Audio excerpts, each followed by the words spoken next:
Hi, welcome to my channel. तो आज हम जानेंगे कि आखिर क्यों रिलायंस रिटेल लिमिटेड ने Metro India Cash and Carry को खरीदा है। तो सबसे पहले आज की जो बड़ी न्यूज़ है वो यही है कि रिलायंस ने 100% स्टेक खरीदा है metro cash and carry India में। क्योंकि मेट्रो इंडिया जो है वो एक जर्मनी की कंपनी है, मेट्रो, जो फूड रिटेल और होलसेल में अपना बिजनेस करती है और इंडिया में नहीं बल्कि 30 से ज़्यादा कंट्रीज में भी काम करती है। रिलायंस रिटेल ने सिर्फ इंडिया का ही बिजनेस खरीदा और पूरी कंपनी नहीं खरीदी है। मेट्रो इंडिया 2003 में इंडिया में आई थी और उसने अपना सारा बिजनेस होलसेलर और कैश एंड कैरी बिजनेस में ही रखा, साथ के साथ मल्टी चैनल ऑपरेशंस भी बनाए, जिसके कारण जो इनका कस्टमर बेस है वो काफ़ी स्ट्रॉन्ग है और लॉयल भी है।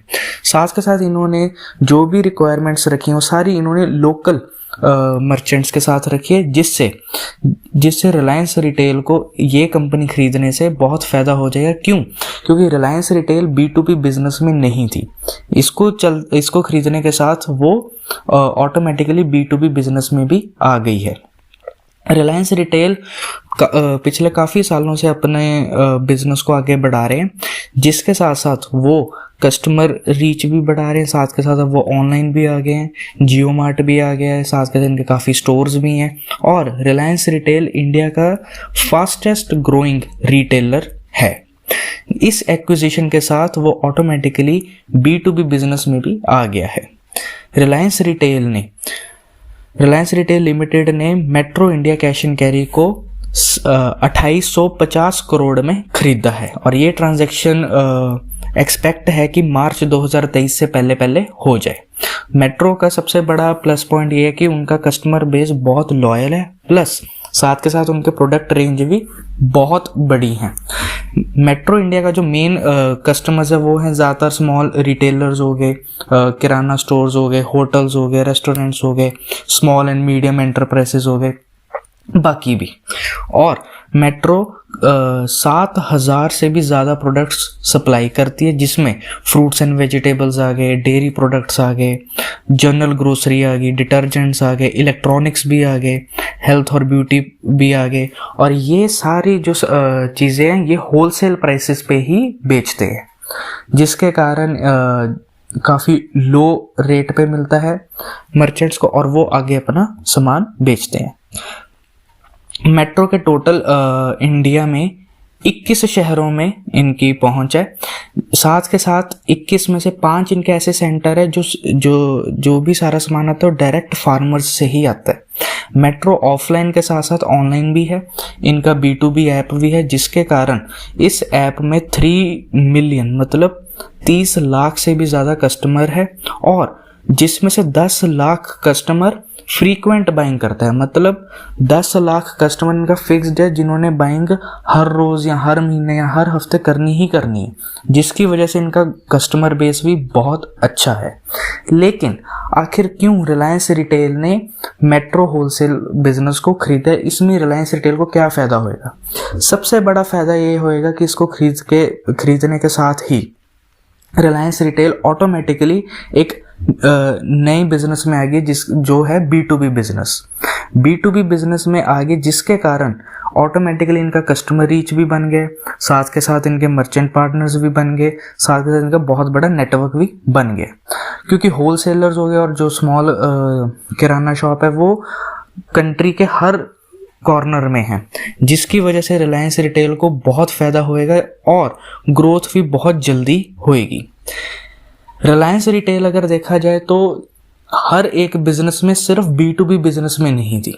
B2B बिजनेस में नहीं थी, उससे पहले जो इनका मेन रेवेन्यू होता था वो होता था जिसे हम कहते हैं रिटेल बिजनेस में, उसमें वो सबसे ज़्यादा आता था।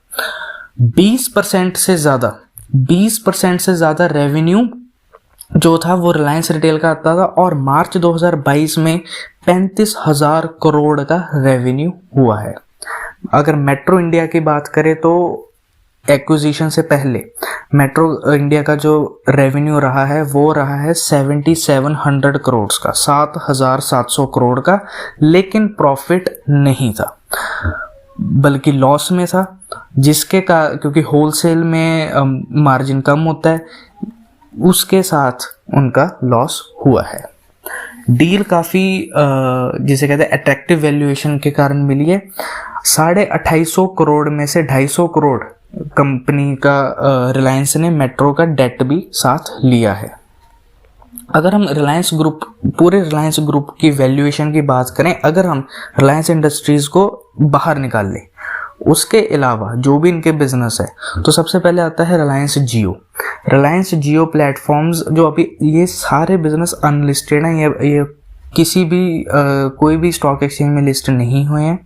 रिलायंस जियो का अभी जो वैल्यूएशन है वो है 6,12,000 करोड़ का।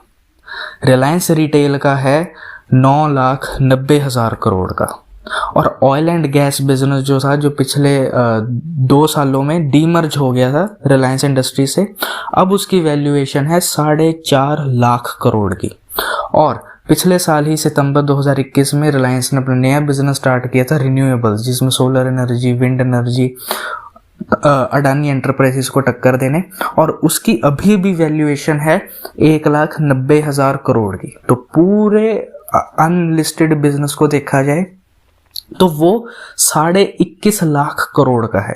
और ये जो है पूरे अनलिस्टेड, अगर हम रिलायंस इंडस्ट्रीज भी मिला दें तो ये 40 लाख करोड़ की कंपनी है। पूरा ग्रुप 40 लाख करोड़ का है। अगर Reliance Jio, Reliance retail, oil and gas, renewables, ये सारे बिजनेस लिस्ट हों, तो लिस्ट होते सार ही रिलायंस ग्रुप की वैल्यूएशन होएगी 50 लाख करोड़ की, जो टाटा और अडानी दोनों को कंबाइन भी कर दो तो भी उससे ज़्यादा है। नंबर 1 कंपनी तो बनेगी ही इंडिया की, साथ के साथ हो सकता है कि रिलायंस इंडस्ट्रीज के चेयरमैन मुकेश अंबानी भी पूरे वर्ल्ड के अमीर बन जाएं। अगले साल रिलायंस AGM जो होएगी 2023 में, उसमें शायद मुकेश अंबानी बताएं कि रिलायंस जियो और रिलायंस रिटेल को कब लिस्ट करना है स्टॉक एक्सचेंज में। तो ये थी सारी डिटेल, आखिर क्यों रिलायंस रिटेल ने मेट्रो होलसेल बिजनेस को खरीदा, क्या फ़ायदा हुआ। मेन फ़ायदा बस यही हुआ कि वो ऑटोमेटिकली B2B बिजनेस में आ गए। उम्मीद है कि आपको वीडियो पसंद आए। लाइक, शेयर, सब्सक्राइब ज़रूर करें। Thank you.